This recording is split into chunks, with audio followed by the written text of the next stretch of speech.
A somber day, a difficult one. The final call for a Columbus SWAT officer killed in the line of duty. Good evening, I'm Ellie Merritt. And I'm Dwayne Pullman. Today, Officer Stephen Smith was laid to rest. Hundreds of people gathering at St. Paul's in Westerville this morning for the funeral itself. That includes police officers from across the country. Columbus police officers, vehicles, mounted patrol, helicopter crews, all participating in today's ceremony. Tonight, NBC4 has team coverage for you. Renee LaSalle spoke to people who showed their support for Officer Smith, and Ted Hart takes us through some of the ceremonies that happened outside. I was also at the church this morning as officers and mourners arrived.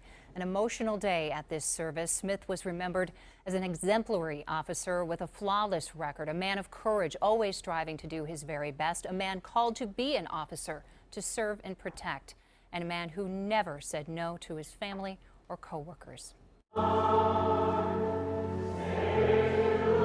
Thousands filled St. Paul's Catholic Church to say farewell to Officer Stephen Smith, a police pilot, SWAT officer, and dive team member. Smith was remembered by friends and co-workers. But in SWAT, we don't call it dive team. We call it swim club.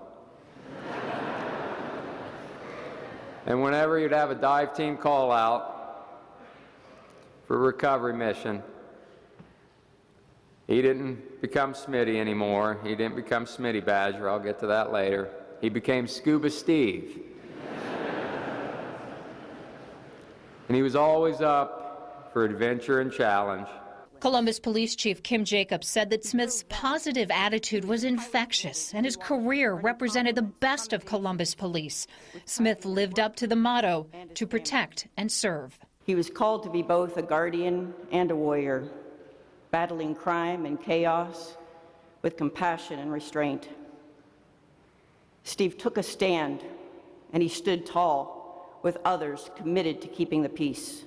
In the sermon in today's Catholic service, Police Chaplain Father Kevin Lutz said that Smith had passed on to a better place, but there was still a way to remain connected to him. So if you want to be close to Steve, go to any altar anywhere and pray, because it's at the altar that heaven and earth have the closest point of contact.